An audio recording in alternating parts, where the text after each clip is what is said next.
भीतर के भगवान को देख रहा है। कितना भेद है देखो आप। बाहर के भगवान को खोजता है कैसे, यानी जहाँ देख रहा सोच रहा कि यही धर्म है, यही मेरा कर्म है, उसी में अपना जीवन निकाल रहा, वो अज्ञानी।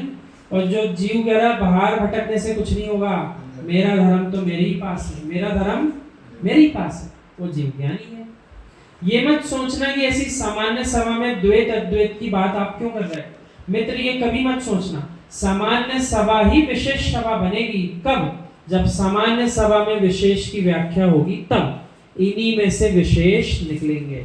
यानी सभा जो भी लगी हो वो सामान्य कहला रही है, लेकिन उस सामान्य सभा में जब तक विशेष की चर्चा नहीं होगी तब तक सभा विशेष कहलाएगी कैसे। यानी सामान्य ही विशेष बनेगा।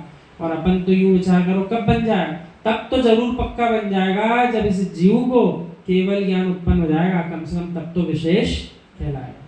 तो केवल ज्ञान जब होगा तो आज का पुरुषार्थ, जो कल तक का पुरुषार्थ था, वो काम आएगा कि नहीं आएगा? आएगा। तो जितने हाँ बोल रहा उनकी काम आएगा, बाकी के नहीं आएगा, सबके काम आएगा, सबके काम आएगा। तो ये जो पुरुषार्थ अपन वर्तमान में कर रहे हैं ये व्यर्थ नहीं जाएगा, यह आपके लिए सुरक्षित हो रहा है, आगे जाकर के आपको फल अवश्य मिलेगा। सामान्य मति ज्ञान जो सामान्य ज्ञान है, हाँ। कोई विशेष ज्ञान के हाँ बराबर, यही अपना मति शुद्ध ज्ञान अपन को आगे चल के केवल ज्ञान में परिवर्तित करेगा। इस बात को भूलना नहीं चाहिए अपन। हे मित्र, जीवन में राग से बरस गए तो आंखों से जीवन भर बरसना पड़ेगा, और वैराग्य से बरस गए तो बेटा सिंहासन पर बैठे मिलोगे। मैंने दो प्रकार से देखो चर्चा करी कि आप यदि राग के रूप में ढल गए तो जीवन भर आंखों से आंसू बहेंगे, और कह रहे हैं यदि वैराग्य के रस में डूब गए तो सिंहासन पर बैठे मिलोगे। आचार्य भगवान मुनिराजों को अपन सिंहासन पर विराजमान करते हैं नहीं, और अपन एक दूसरे को सिंहासन पर कहाँ विराजमान कर पा रहे। वो तो जिस दिन जिसका विवाह होता है उसको उस दिन के लिए राजा बना दिया जाता, बैठ जा भैया, और जैसी रात्रि हुई सो उतर जा भैया, किराए की थी दूसरे को देना है। अब देख लो क्या चाहिए आपको। हे मित्र, लोहार का घन पड़े और लोहा ना मुड़े तो लोहार का घन कैसा, वीतराग अनंत की देशना का घन पड़े और कर्म ना उड़े तो वीतराग अनंत की देशना कैसी। यानी अपन यहाँ देशना सुन रहे हैं, सो कर्म उड़ रहे कि नहीं उड़ रहे, तो दिख रहे कि नहीं दिख रहे, दिख नहीं रहे, लेकिन चैतन्य रूपी आत्मा से निहारो, कर्म उड़ रहे हैं, आत्मा चमक रही है, प्रति क्षण आत्मा की चमक बढ़ती चली जा रही है, धूमिलपना समाप्त हो रहा है। सारे बादल जिस दिन छट जाएंगे तो अपनी एक आत्मा का प्रकाश तीनों लोगों में फैल जाएगा।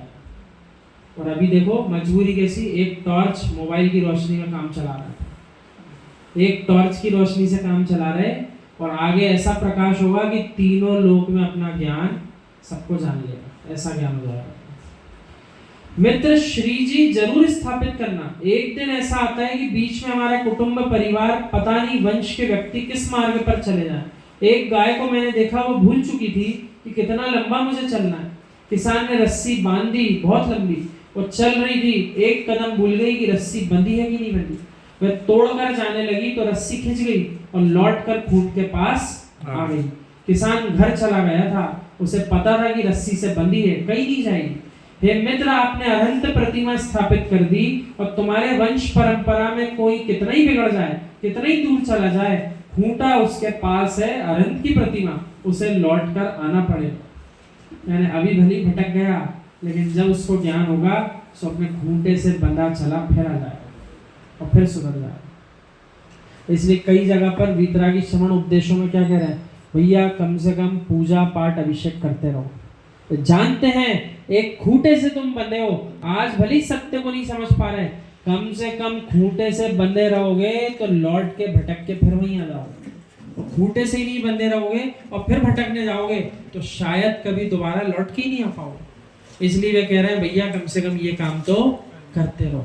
और बहुत सारे युवा जीव दादाजी सुनते हैं, आप तो देखते ही हो सवेरे भीड़, और हर मंदिर में ऐसी भीड़ क्यों हो रही, क्योंकि कहीं ना कहीं सारे गुरु, सारे ज्ञानी जन उनको यही सलाह दे रहे हैं, कम से कम देवशास्त्र गुरु की भक्ति करते रहो। जिस दिन ज्ञान बढ़ेगा अपने आप समझ जाओगे अब मुझे अपनी भक्ति भी प्रारंभ करना है। हर परिवार से श्री जी विराजमान होना चाहिए। देखो सबके लिए लिखी है बात।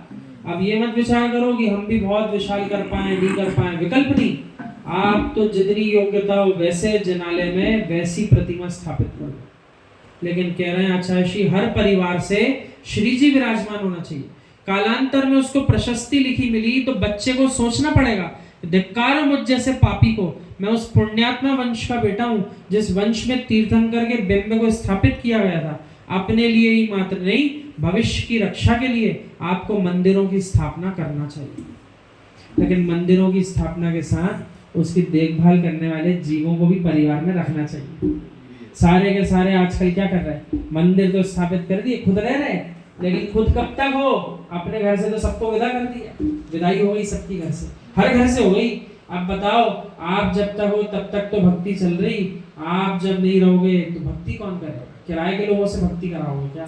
नहीं करेगा। इसलिए अपन को ये व्यवस्था भी बनाना है, जिनालय तो खूब स्थापित करो, प्रतिमाएं विराजमान करो, लेकिन उन प्रतिमाओं की भक्ति करने वाले जीवों को भी अपने पास रखो।